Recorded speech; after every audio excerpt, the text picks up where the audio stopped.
Hello, I'm John Baker. Welcome to GPCA TV.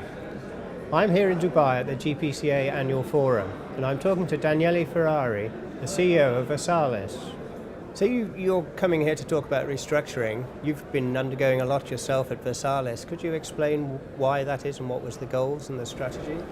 Versalis was a well-established chemical company, but the strategy of Versalis was never really designed in a strategic way over the last decade. So it was necessary to remake the physical footprint. It was necessary to look at the market, look at the products, and re-establish competitiveness of this company. So a strong restructuring took over the last 3 to 4 years. And the restructuring was coupled with a strong transformation as well. And the result of that, which develops across the typical 3 lines of transformation, which is product, footprint, and geographic positioning. The result was to achieve a very positive economic figures already 1 year in advance of our target, which is in 2015, and then establish a sort of cash flow after our investment, which is something that didn't happen over the last decade in this company, and is clearly giving trust to our shareholders to continue to invest in Versalis. So have you finished this restructuring now? How far have you got to go? And are the results really beginning to come through? The results are coming through. I mean, we were in a position where in 2012 the company was losing close to 500 million of EBITDA, and the company is clearly now on a completely different side in 2016, where already in 2015 was an exceptionally good result, which we are planning to replicate here. And I think the challenge is no more now restructuring, but it's more restoring growth. So it's more about continuing to make good partnership, like the one we have in place with Lotte Chemicals, for instance, in Korea, which, by the way, is on its way to build the plant of elastomers, and it's going to be very successful for us to serve the Asia-Pacific market. And continuing with this type of partnership globally to re-establish growth and to make sure that the company will be competing in every other region. In the United States, for instance, we have an opportunity to take some of our technologies around elastomers.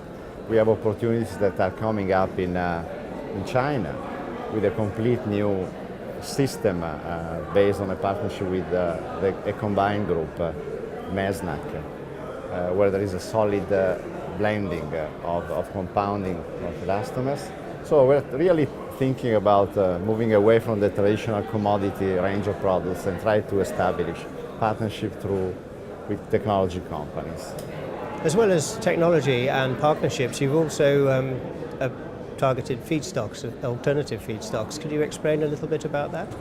The capability of processing in our plant different type of feedstock is important, and it gives you the flexibility to become more competitive in future.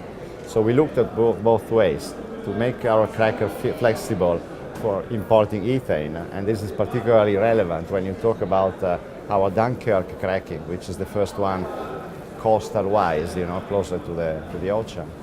Then when you look at the bio feedstock as well, to disengage from large chemical complex and large intensive investments.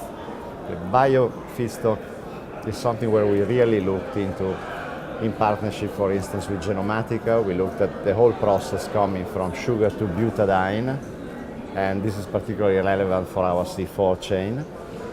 We've managed to produce in our pilot plant the biobutadiene from sugar, and we are managing also to produce the elastomers from sugar, the first pounds of elastomers. So we are ready for next year to license this technology, which will be clearly interesting for the JV that we have served, or anybody that could be interested in this technology. And also on the technology front, you've got new ABS technology, I believe? Yes, we don't forget that we are a technology company. At the end of the day, we always manage to keep out of the restructuring the good things that were created in the past. I mean, our know-how on catalysis, our know-how on polymerization, on plant and on licensing has always been the strength. And this is something we have kept and always improved during the transformation process. The ABS one-step technology is an example of that. It will allow us to make process-wise and product range-wise something which is linked to the future and oriented, for instance, to applications like 3D printing, which are becoming very important for this kind of world. Well, thank you very much. Thank you.